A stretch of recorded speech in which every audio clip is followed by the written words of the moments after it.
One of the first things that comes to mind when you hear the word God is powerful. The two terms go hand in hand together. But in the comic book world, sometimes gods can just be way too powerful, to the point where you wonder how anyone has a chance against them. And that, my friends, is what we're going to talk about today. Hey everyone, what's up? Welcome to Top 10 Nerd. I'm your host, Dave Raff, and today, if you hadn't already guessed it, we are going to be talking about the top 10 DC gods that are overpowered. Now, if you enjoyed this video, hit that like button, and don't forget to subscribe to Top 10 Nerd so you always know whenever we post another nerdy video. Now, with all that being said, let's dive in. Number 10, Wonder Woman. Diana Prince, the daughter of Zeus. Okay, so before I start, I just want to say that Wonder Woman is not always overpowered. Sometimes she's way too depowered, but usually she's right perfect where she needs to be. But there are some instances where they make her way too powerful, just kind of like any other hero. Usually Wonder Woman isn't bulletproof, and that's why she blocks away bullets with her gauntlets. But there are times where they have made her completely bulletproof, or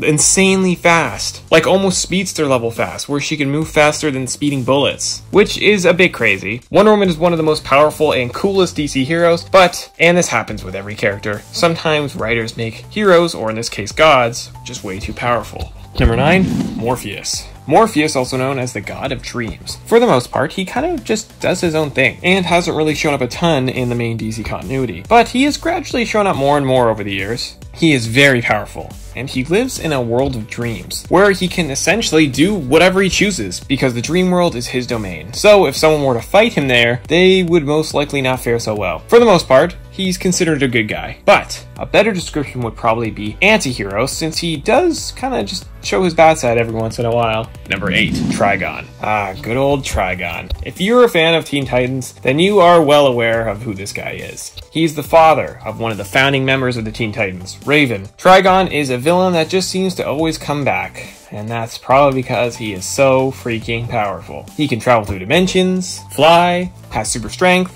invulnerability, molecular reconstruction, mind control, telekinesis, telepathy, and pyrokinesis. I mean, the guy is stacked with powers. Maybe even has too many. It's a miracle that the Titans have been able to take him down at all. And he is so obsessed with making his daughter join him on the dark side. But luckily, he hasn't been fully successful on that dream yet. Number 7, Ra. Ra is not a god that all humans would know. Some do, but not all. That's because he's not one of Earth's gods. He is one of Krypton's. If you're wondering why that name sounds familiar, it's also because that is what the red sun of Krypton is named after. Also, Ra has been brought up multiple times over the years in the TV show Supergirl. I mean, in the show, humans even started their own church to worship him, because over time, humans began to learn more about him thanks to Superman and Supergirl. Usually that was only strictly on Supergirl's Earth 38, but after Crisis and the Earth merged, now there have actually been some very subtle references on the Flash that humans on now the main Earth know who Ra is, which is also just a really cool touch. But Ra is very powerful, and also kind of crazy.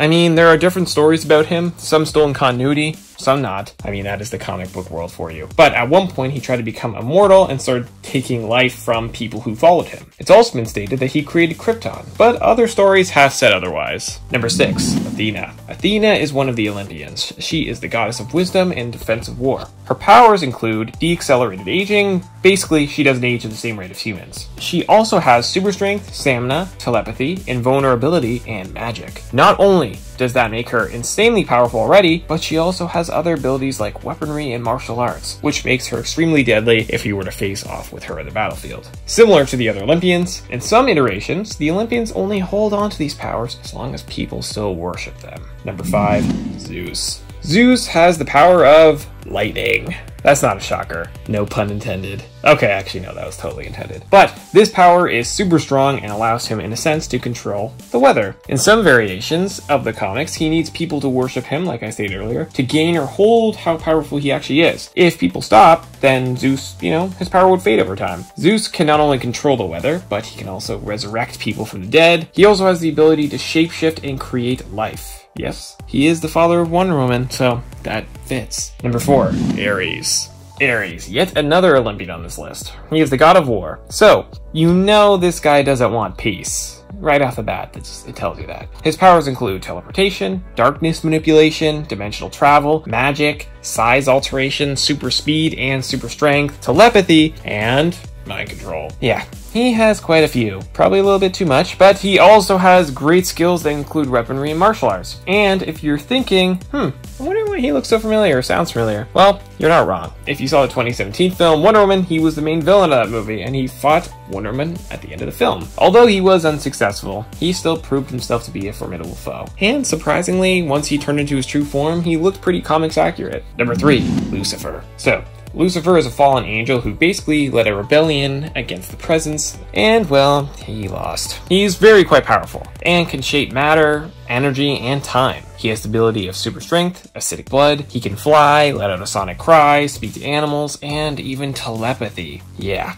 this guy is loaded with powers. However, in the New 52 reboot, they sort of made Lucifer a little less overpowered, relying more on his armies rather than his powers itself. But nonetheless, he's still pretty freaking powerful. At number 2, we have DARKSEID. DARKSEID is one of the biggest foes in the DC universe. He has gone up against the Justice League, like, that right away tells you how strong he is. He's not only powerful with his fists, but powerful with his Omega beams that shoot straight out from his eyeballs. The cool thing with these Omega beams is that he can control them in any direction. Yeah, not even Superman can do that with his heat vision. These beams are not only incredibly deadly, so if you get hit by one, you're most likely screwed, but they are also incredibly fast. And in the past, have even been known to catch up to certain speedsters, which is kind of crazy when you think about it. Number 1, the Presence. Yeah, this is not really a shocker.